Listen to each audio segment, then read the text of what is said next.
매일 성경과 함께하는 오늘의 큐티 시간입니다.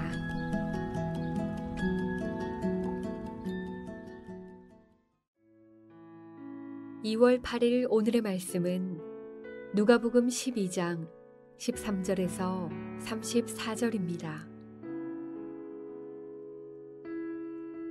무리 중에 한 사람이 이르되 선생님, 내 형을 명하여 유산을 나와 나누게 하소서 하니 이르시되 이 사람아, 누가 나를 너희의 재판장이나 물건 나누는 자로 세웠느냐 하시고 그들에게 이르시되 삼가 모든 탐심을 물리치라. 사람의 생명이 그 소유에 넉넉한 데 있지 아니하리라 하시고 또 비유로 그들에게 말하여 이르시되 한 부자가 그 밭에 소출이 풍성함에 심중에 생각하여 이르되 내가 곡식 쌓아둘 곳이 없으니 어찌할까 하고 또 이르되 내가 이렇게 하리라. 내 곡간을 헐고 더 크게 짓고 내 모든 곡식과 물건을 거기 쌓아두리라. 또 내가 내 영혼에게 이르되 영혼아, 여러 해 쓸 물건을 많이 쌓아두었으니 평안히 쉬고 먹고 마시고 즐거워하자 하리라 하되 하나님은 이르시되 어리석은 자여, 오늘 밤에 내 영혼을 도로 찾으리니 그러면 내 준비한 것이 누구의 것이 되겠느냐 하셨으니 자기를 위하여 재물을 쌓아두고 하나님께 대하여 부요하지 못한 자가 이와 같으니라. 또 제자들에게 이르시되 그러므로 내가 너희에게 이르노니 너희 목숨을 위하여 무엇을 먹을까 몸을 위하여 무엇을 입을까 염려하지 말라. 목숨이 음식보다 중하고 몸이 의복보다 중하니라. 까마귀를 생각하라. 심지도 아니하고 거두지도 아니하며 골방도 없고 창고도 없으되 하나님이 기르시나니 너희는 새보다 얼마나 더 귀하냐. 또 너희 중에 누가 염려함으로 그 키를 한 자라도 더할 수 있느냐. 그런즉 가장 작은 일도 하지 못하면서 어찌 다른 일들을 염려하느냐. 백합화를 생각하여 보라. 실로 만들지 않고 짜지도 아니하느니라. 그러나 내가 너희에게 말하노니 솔로몬의 모든 영광으로도 입은 것이 이 꽃 하나만큼 훌륭하지 못하였느니라. 오늘 있다가 내일 아궁이에 던져지는 들풀도 하나님이 이렇게 입히시거든 하물며 너희일까 보냐. 믿음이 작은 자들아, 너희는 무엇을 먹을까 무엇을 마실까 하여 구하지 말며 근심하지도 말라. 이 모든 것은 세상 백성들이 구하는 것이라.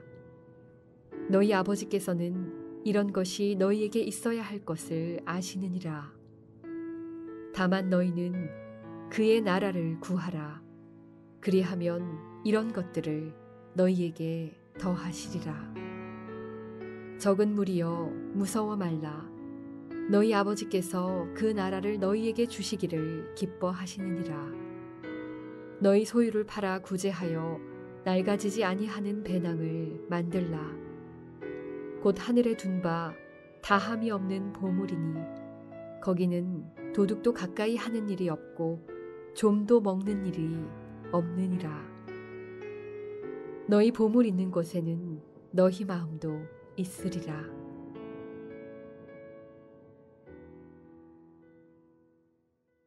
할렐루야! 월요일 큐티 말씀입니다.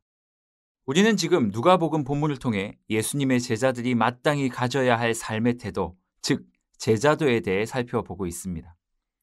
어제 본문을 통해 우리는 제자는 보이는 상황이 아니라 보이지 않는 하나님만 바라보며 살아가는 사람이다 라는 것을 배웠습니다. 오늘 본문은 물질과 탐심에 대한 이야기를 다루고 있습니다. 13절에 보니까 무리 중에 한 사람이 예수께 찾아와 아버지 유산에 대한 판결을 요청합니다. 이 예수님은 이렇게 말씀하시죠. 나는 너희들의 물질을 위해 존재하는 사람이 아니다 라고 그를 꾸짖으시는 겁니다. 그리고 곧바로 15절에서 제자들에게 삼가 모든 탐심을 물리치라 라고 말씀하시고 계십니다. 13절에 등장하는 유산이라는 헬라어 단어는 상속권이라는 의미를 가지고 있습니다. 무슨 말입니까? 형이 가진 상속권을 빼앗아 오고 싶은 것이죠. 고대 팔레스타인 지방의 유산 상속은 장자는 늘 두 몫을 챙겨가는 것이었습니다. 그러니 3,000원의 유산이 있다면 형은 2,000원, 동생은 1,000원, 이것이 바로 유산이었습니다.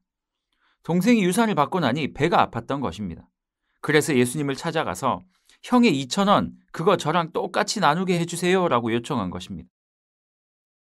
15절의 탐심이라는 말은요, 강탈하다, 욕심을 내다는 뜻입니다. 그러니 동생이 예수님께 찾아온 이유는 형이 상속받은 유산에 대한 욕심 때문이다 라고 성경은 말하고 있는 것입니다. 이후 예수께서는 제자들에게 또 말씀하시죠.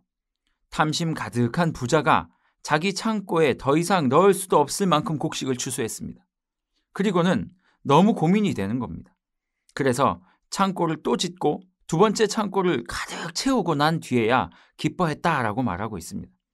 그런데 예수님은 이렇게 말씀하십니다.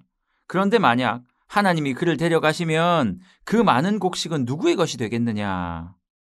그러니 탐심을 버리고 주어진 만큼 그 안에서 만족하며 하나님 나라를 위해서 살라라고 말씀하고 계신 것입니다. 왠 줄 아십니까? 탐심이 많아지면 많아질수록 그곳에 마음도 빼앗기기 때문입니다. 34절, 너희 보물이 있는 곳에 너희 마음도 있으리라. 오늘 본문에서 예수님은 소유 자체를 부정하는 것이 아닙니다. 자신이 가져야 할 것, 그 이상을 소유하고자 갈망하는 것, 그것이 바로 탐욕이고 제자는 그렇게 살아가면 안 된다라고 말하고 있는 것입니다. 사랑하는 성도님들, 참된 제자는 어떤 사람입니까? 세상의 탐욕과 욕심을 뒤로하고 오직 주님을 위해 모든 것을 사용할 수 있는 사람, 그 사람이 참된 제자다라고 오늘 성경은 우리에게 말하고 있습니다. 혹 지금 우리가 해결해야 할 탐욕의 문제는 어디에 있습니까? 우리가 해결해야 할 탐심의 문제는 어떤 것입니까? 오늘 하루만이라도 탐심과 탐욕의 유혹 가운데 승리하는 우리가 되기를 주님의 이름으로 간절히 축원합니다. 기도하겠습니다. 사랑의 하나님, 오늘도 귀한 말씀 허락해 주셔서 감사합니다. 우리 함께 큐티하는 모든 사랑하는 성도님들이 자기를 위하여 재물을 쌓아두고 하나님께 부요하지 못한 자가 아니라 하나님을 위해 자신의 재물을 사용함으로 하나님께 더욱더 부요한 자가 될 수 있도록 우리를 지켜 보호하여 주시기를 원합니다. 오늘 하루도 주님 앞에 모든 것을 올려드리기를 원하오니 우리 가운데 하나님의 은혜를 더하여 주옵소서. 예수님의 이름으로 기도합니다. 아멘.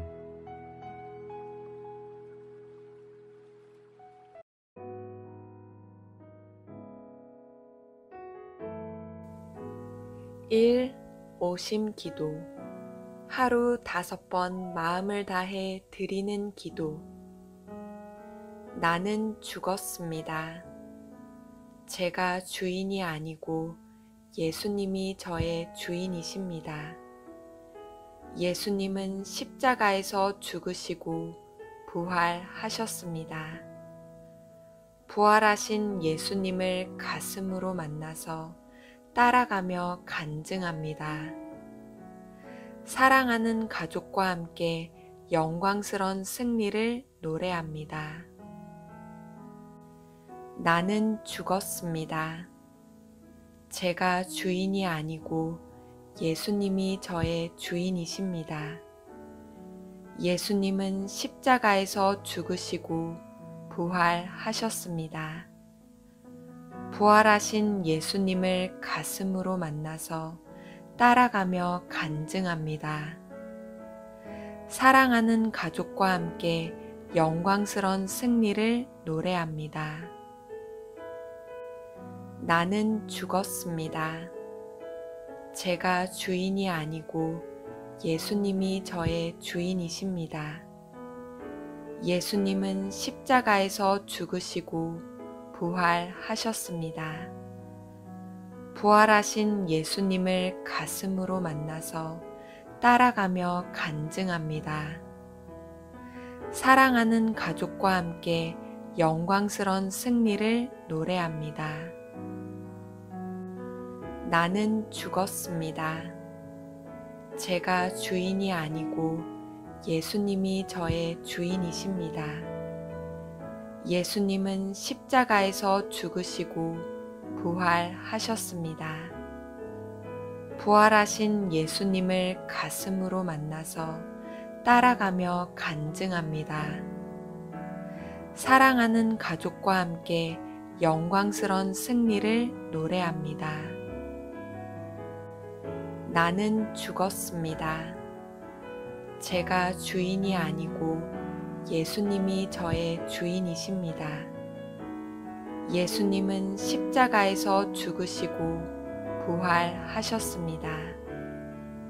부활하신 예수님을 가슴으로 만나서 따라가며 간증합니다.